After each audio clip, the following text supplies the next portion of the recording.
Obrigada por sintonizar no podcast Assustadoramente. O caminho para o terror começa aqui, e não há como voltar atrás.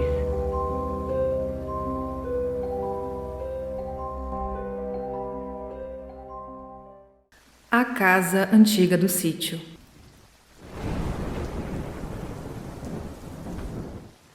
Sou do Rio Grande do Norte e moro com a minha família em uma casa centenária localizada em um sítio. Lá já teve outros moradores, inclusive um deles tem um relato sobre a casa e a propriedade, que eu trarei futuramente para vocês. Sou a filha número 11, a caçula. Acredito que todos os meus irmãos tiveram alguma experiência com o sobrenatural. Por isso, acreditamos muito sobre o mundo espiritual e a experiência de demônios e coisas assim. Como falei, a nossa casa é antiga. Meus irmãos contam que, quando eram mais novos, eles acordavam no meio da noite ouvindo o som de correntes se arrastando no meio do corredor da casa, ou com uma mulher soprando fogo à lenha, chamando nomes lazarentos e reclamando como a criança, só que não era a voz da nossa mãe. Eles contam que ficavam apavorados, se cobriam dos pés à cabeça, rezavam um Pai Nosso para que aquele barulho parasse, e parava. E só depois disso que eles conseguiam pegar no sono novamente. A minha irmã Silvia, a mais sensível a essas coisas, nos contava uma experiência que ela teve quando criança. Ela dizia que acordava de madrugada com o padre celebrando a missa. O padre falava, "Glória para a vida eterna", e um coro respondia, "Amém". Na época ela era criança, mais ou menos 9 anos. Mas ela nem fazia ideia que no passado, próximo à nossa casa, funcionou uma escola e vinha um padre celebrar missa para alguns fiéis. A distância que separa a nossa casa desse local é de apenas alguns passos. Não tinha capela na comunidade naquela época e esse padre já era falecido há anos, restando apenas a escola. Em um dia, quando amanheceu e ela tinha mais uma vez ouvido o padre celebrar a missa, perguntou à minha mãe se algum padre veio celebrar a missa na nossa casa. E minha mãe ficou espantada porque ela nunca havia contado sobre isso, sobre a existência dessa capela ao lado da casa. A minha mãe, por medo, disse que era coisa da cabeça dela, mas no fundo, a minha mãe sabia que era verdade. Da família, o mais complicado para acreditar em algumas experiências é meu pai, mesmo tendo vivenciado algumas coisas sobrenaturais. Vai entender. Esse relato eu recebi no Telegram.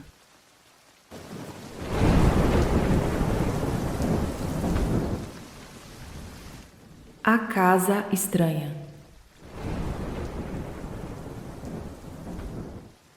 Passei a minha infância em São Paulo, capital, e cresci numa casa que considero mal assombrada, pois ali vivi muitas experiências com o paranormal, como vozes me chamando, vultos e batidas nas janelas.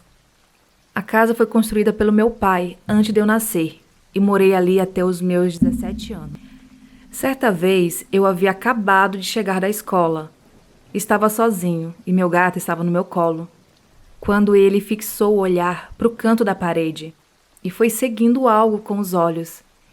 E de repente ele mostrou os dentes e fez um barulho como um rosnado. Daí pulou do meu colo e desceu as escadas correndo e se escondeu. Me arrepiei todo e fiquei na parte térrea da casa até a minha família chegar. Outra vez eu estava assistindo TV, era por volta das 3 horas da madrugada, quando ouvi um barulho alto na janela, que dava para a garagem e que estava vazia. Quando olhei para a janela, o cadeado estava balançando freneticamente como se alguém tivesse batido nele. A minha reação foi me cobrir. Por sorte, meu pai acordou com barulho e desceu para ver o que havia acontecido. Falei que, ao me cobrir, esbarrei no cadeado e que fez um barulho. Aí eu desconversei, Desliguei a TV e subi com ele para dormir. Uma outra vez, era noite, por volta das 20 horas, e acabou a energia. A minha família, assim como os vizinhos, foram para a calçada conversar e esperar a energia voltar. Eu tive a ideia de subir e pegar meu Walkman, e quando cheguei no último degrau e virei para a esquerda para entrar no quarto, Não consegui dar mais nenhum passo. Senti um medo inexplicável e uma presença terrível. Como a energia da avenida que passava atrás de casa estava normal, o quarto, por estar com a janela aberta, tinha um pouco de iluminação. E foi por isso que eu vi uma silhueta escura e alta no meio do quarto, até bloqueando a visão que eu teria da avenida pela janela. Seja lá o que for aquilo, tinha uma presença tão horrível que não conseguia entrar no quarto, e com o medo que senti, esqueci do Walkman, dei meia volta e desci correndo. Outra vez estava anoitecendo. Eu cheguei da rua com patins nos pés, passei pelo corredor para entrar na casa por trás, pela área de serviço. Não tinha ninguém na casa, e enquanto em meia escuridão eu tentava acertar o buraco da fechadura, ouvi uma batida na janela de cima, de dentro para fora. Naquele momento não fez sentido, pois eu estava sozinho. Mas ignorei e continuei a tentar colocar a chave na porta, e novamente ouvi o barulho na janela. Fiquei em silêncio, prendi a respiração para tentar ouvir algo a mais e de repente perguntei: "Tem alguém aí?" Quando começou a bater repetidamente e com força na janela. Foi aí que eu desisti de entrar em casa e saí pela escuridão, caindo e me levantando desesperado pelo corredor. Eu só queria sair dali, e foi o que fiz, e fiquei na calçada esperando, até que minha família chegou e, enfim, entrei com eles. Mas não comentei nada do ocorrido, senão não me deixariam mais ficar sozinho em casa. Por fim, certa vez, estava na casa eu, a minha irmã, por parte de pai, e seu irmão. Era noite e tive a brilhante ideia de fazer a brincadeira do compasso. Eles foram contra, mas eu queria assustá-los. Aí acendi 2 velas na mesa e desliguei toda a energia da casa na chave de força. Então, à luz de velas, comecei: "Tem alguém aí?" E eu mesmo respondia com uma voz demoníaca: "Sim." Nisso, minha irmã já estava começando a chorar e seu irmão me implorando para parar. Mas continuei e perguntei: "Você é do bem ou do mal?" "Do mal." A essa altura, minha irmã já estava abraçada a seu irmão aos gritos de pavor. E continuei: "Como é seu nome?" Foi quando eu respondi: "Diabo." Nessa hora, eu senti um impacto na cadeira que estava à minha frente e um barulho de lata caindo no chão. Imediatamente parei e fui ligar a energia. E quando voltei à cozinha, fiquei perplexo com o que vi. A porta do armário aberta e leite em pó, macarrão e outros mantimentos espalhados pelo chão. Ao analisar o que aconteceu, percebi que a lata de leite em pó, uma lata de 2 quilos que na época era dada pelo governo de São Paulo no programa Leve Leite, estava amassada e na borda da lata tinha uma lasca de madeira da cadeira que ficou presa com o impacto. Ou seja, a lata foi arremessada de dentro do armário com muita força contra as minhas pernas, porém encontrou a cadeira pelo caminho. E foi o que evitou que eu me machucasse. Voltei a colocar o compasso no papel e perguntei se havia alguém ali, e a resposta foi imediata. Senti o compasso girar com uma força que me arrepiou todo. Imediatamente perguntei se aquilo queria ir embora, e a resposta foi não. Aí eu pedi desculpas e insisti em perguntar se queria ir embora. Até que na 3ª vez que eu perguntei, ele aceitou ir. Me senti o maior imbecil por brincar daquele jeito. A minha irmã com seu irmão contou tudo para o meu pai, que me fez jogar o compasso e o tabuleiro desenhado no papel fora. Eu joguei e nunca mais voltei a brincar com aquilo. E sobre a casa? Continuei a presenciar coisas estranhas até que, um pouco antes de completar 18 anos, consegui um emprego e me mudei, indo morar com a minha irmã mais velha. Essa casa ainda existe, mas não pertence mais à minha família. Esse relato eu recebi no Telegram. A pessoa não se identificou, pediu para não se identificar. E a pessoa que me enviou esse relato, ele já viveu outras coisas também, já me enviou outras histórias. E ele comentando lá no grupo do Telegram que já morou em várias casas assombradas, né? E o que me fez pensar, se são as casas, né? Se as casas que são assombradas, ou isso vai de pessoa, né? Da percepção da pessoa. Esses dias eu assisti pela 13ª vez o filme Os Outros. No final tem uma fala, né? Que a mulher fala assim, que na casa... eu vou dar spoiler aqui do filme. Gente, mas o filme é antigo, né? Se você não assistiu, tampa os ouvidos. No final ela fala assim, né? Que na casa, eles estão na casa, eles podem morar por um tempo, sem ser notados. Então isso vai mudar. Algumas pessoas notam a presença, outras não. Então isso vai muito da sensibilidade da pessoa, né? Então, quem sabe eu já morei em aluguel várias casas. Talvez em uma dessas casas que eu morei, ela foi uma casa assombrada para outras pessoas. Para mim não, porque eu não tenho esse dom de perceber, de notar essas coisas além do que tá escancarado na cara, né? Que para mim tem que estar bem escancarado, se não tiver eu nem percebo. O fantasma nem perde seu tempo. Aí, né, interessante. Então, como ele percebe, eu acho que ele tem uma sensibilidade muito forte. Eu acho que onde você morar, sempre vai ter isso aí, você sempre vai perceber alguma coisa. E o bom é que você pode escrever todas as suas histórias aqui pro podcast.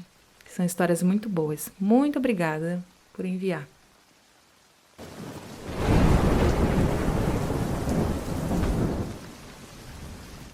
Charlie.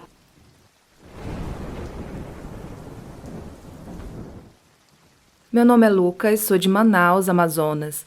Por volta do ano de 2015, aqui em Manaus, vimos pela televisão que nas escolas os estudantes estavam fazendo uma espécie de jogo chamado Charlie. Um dia, a minha irmã chegou em casa mais cedo da escola e minha mãe perguntou o motivo. Então, ela contou que no horário do lanche, alguns alunos entraram em uma sala e resolveram jogar. E era simples, precisava apenas de papel e 2 canetas. Um tempo depois, começou uma gritaria na sala onde eles estavam. A porta estava fechada e lá dentro, muita gritaria e desespero. A porta estava sem a maçaneta e só quem tinha as chaves era o diretor e os zeladores. Eles não conseguiram abrir a porta porque ela estava trancada. E quando saíram de lá, uma menina estava desmaiada, um menino paralisado e outra menina com o rosto todo sujo de sangue. Os outros alunos, vendo que se tratava do jogo, criaram uma confusão e todos foram liberados. Dizem que aconteceu o seguinte: eles montaram o jogo, se reuniram em volta e fizeram uma pergunta. A caneta se moveu para o sim. Acreditando que alguém tinha soprado a caneta, uma das participantes pediu um sinal. Foi quando uma janela estourou. A menina se levantou, correu para sair da sala e então a porta se abriu, batendo bem na testa dela e ao mesmo tempo se fechou e ela caiu desmaiada. Foi tanta confusão que chegou polícia, ambulância e até chamaram um padre e pastor para rezar na escola. Coincidência ou não, algo parecido aconteceu em mais 2 escolas aqui da região e teve uma grande reunião falando sobre o assunto. Se procurarem sobre o jogo, vão ver reportagens que fizeram em uma escola. Não foi a mesma escola da minha irmã. Na época, esse jogo virou uma febre e nas escolas só se falava nisso. E esse foi o relato enviado pelo Lucas de Manaus, Amazonas. E eu me lembro dessa época que em Palmas teve alguns casos também. E eu lembro que especialistas falavam que era surto coletivo, algo assim, né? Mas é bem estranho essas coisas acontecerem.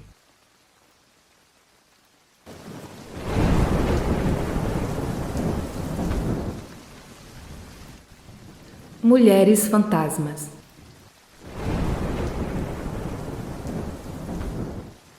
Eu estava dormindo. Já devia ser umas 2 horas da manhã, ou mais. O quarto onde eu estava era bem escuro, porque eu sempre durmo com as cortinas fechadas.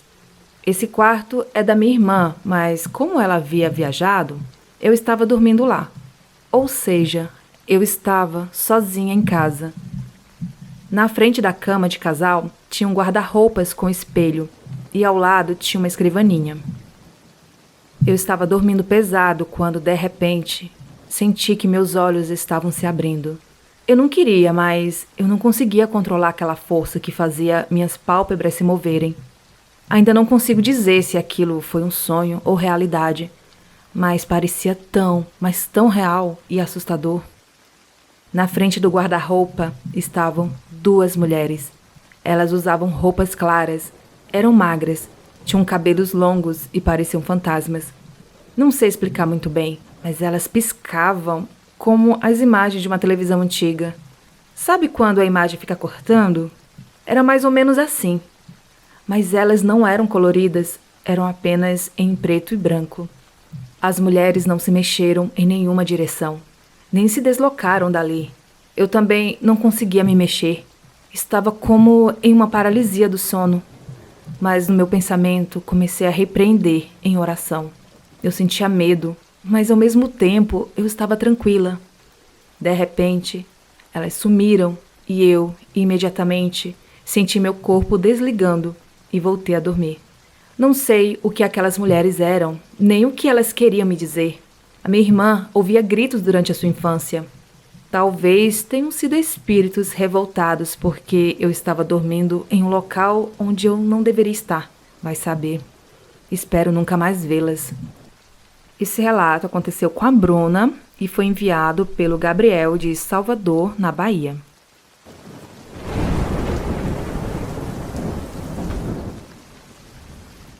O laboratório.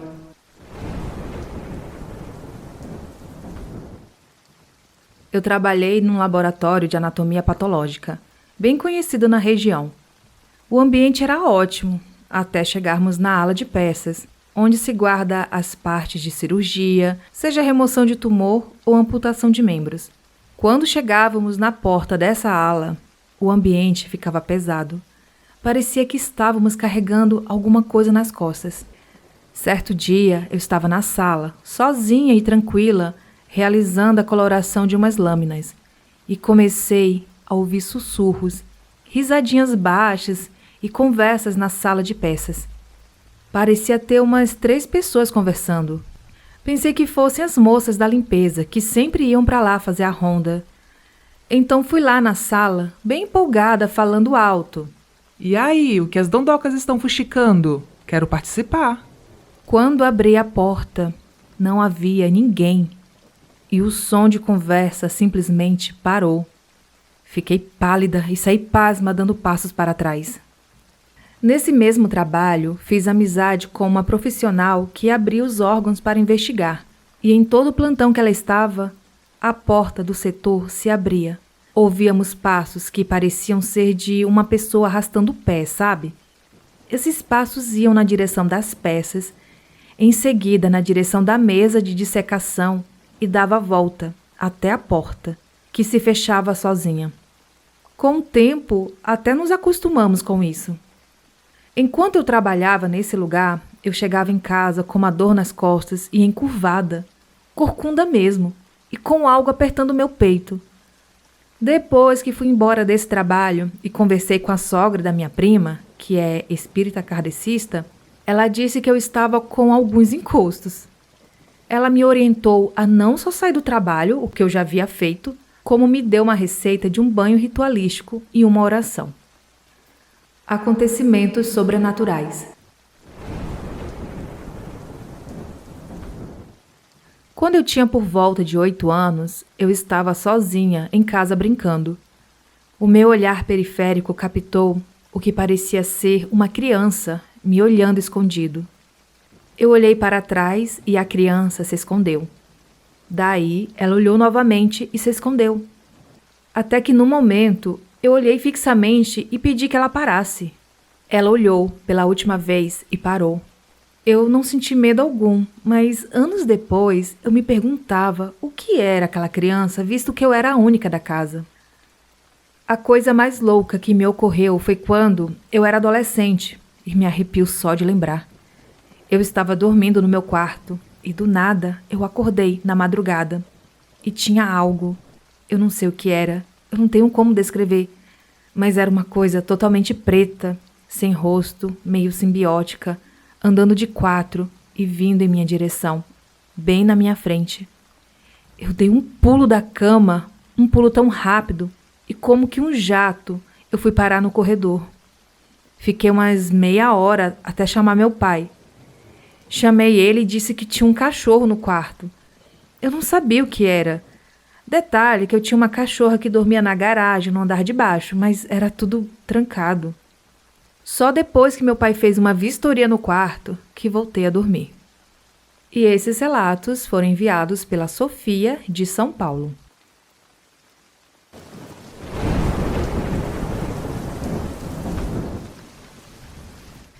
Relatos da Casa Antiga e da Rua da Encruzilhada.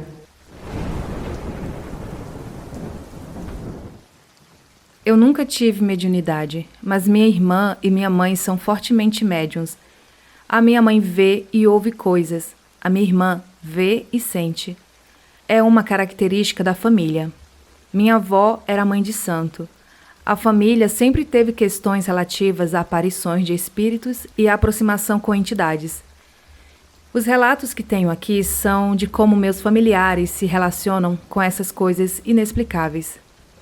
Eu, minha mãe e minha irmã estávamos indo ao médico para fazer um exame. Era bem cedo, por volta das 6h30 da manhã. Caminhávamos pelas ruas históricas da cidade, ruas de pedras e casarões antigos, daquelas que já fazem um filme de terror. Em um dado momento, a minha mãe e a minha irmã foram abruptamente para o lado oposto da calçada.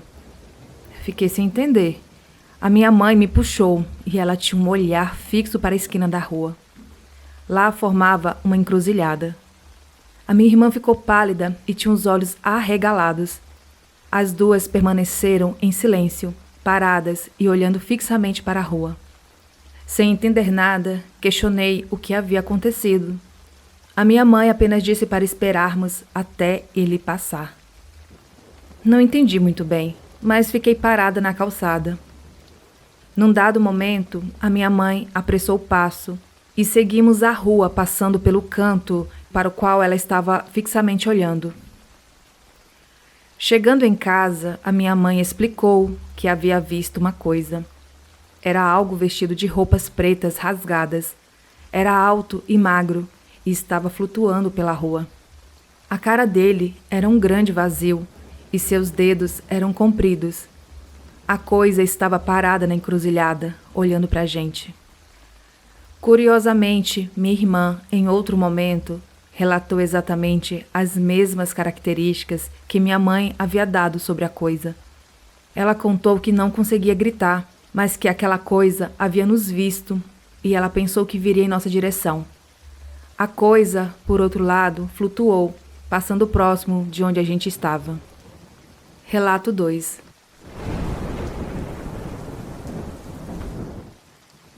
Como eu disse, eu pouco tenho em termos de sensibilidade. Diferente da minha mãe e da minha irmã com grandes capacidades mediúnicas, eu nunca expressei essas características. Elas e uma grande parte da família são capazes de ver, sentir e ouvir coisas para além da nossa realidade material. A minha irmã, quando criança, via mãos assombradas, via vultos, mas não entendia porque era criança. O medo era muito grande e ninguém entendia por que ela agia daquele jeito. Era impressionante a forma como as coisas apareciam para ela. Ela, mesmo criança, entendia que não eram coisas boas e sempre saía correndo, gritava assustada. Ela sempre teve medo de dormir sozinha e tinha pavor de ir a algum cômodo da sala que não estivesse com a luz ligada. A minha mãe também via e ouvia coisas. Ela sempre caía de forma abrupta e dizia que algo a tinha derrubado. Ela aparecia com machucados, olhava para o vazio como quem vê algo. Sempre contava que ouvia vozes falando no ouvido dela sobre situações e pessoas. Aí, quando encontrávamos essa pessoa, ela relatava o que minha mãe havia contado. Coisas, inclusive, que ninguém fazia ideia. Ela dizia assim: fulano de tal vem hoje aqui. Aí a pessoa aparecia lá em casa.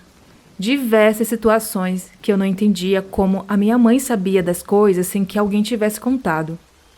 Era misterioso e fascinante. Ela sempre dizia: uma voz me contou.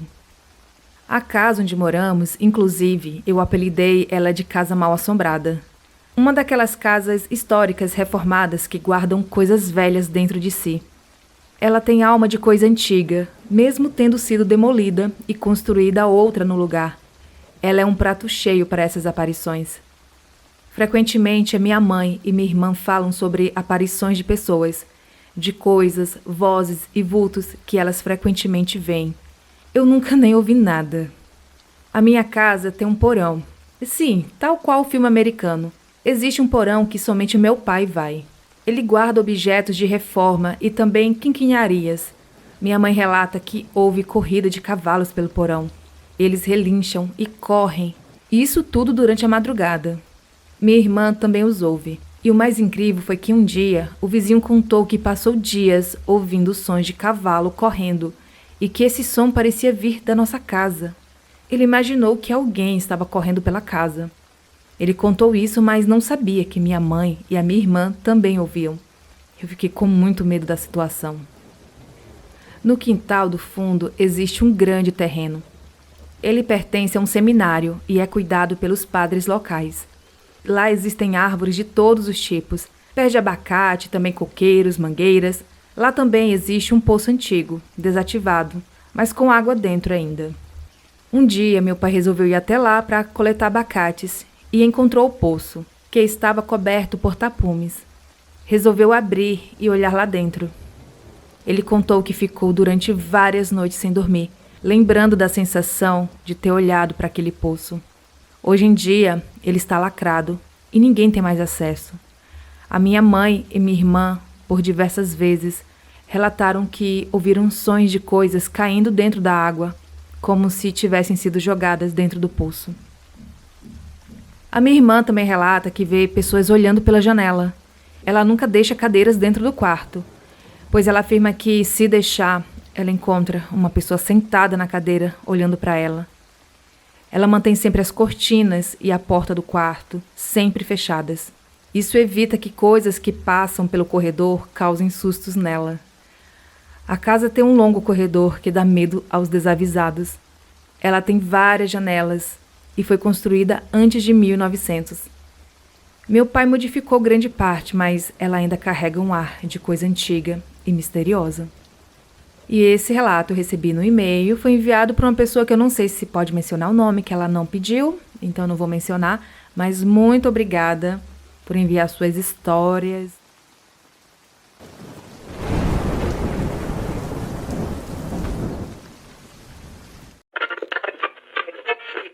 Obrigada por assinar o Assustadoramente. Você tem alguma história sobrenatural para contar? Então envie seu relato para o e-mail assustadoramente@outlook.com ou envie através de áudio pelo Telegram. Siga as redes sociais do podcast. Os links estão na descrição do episódio.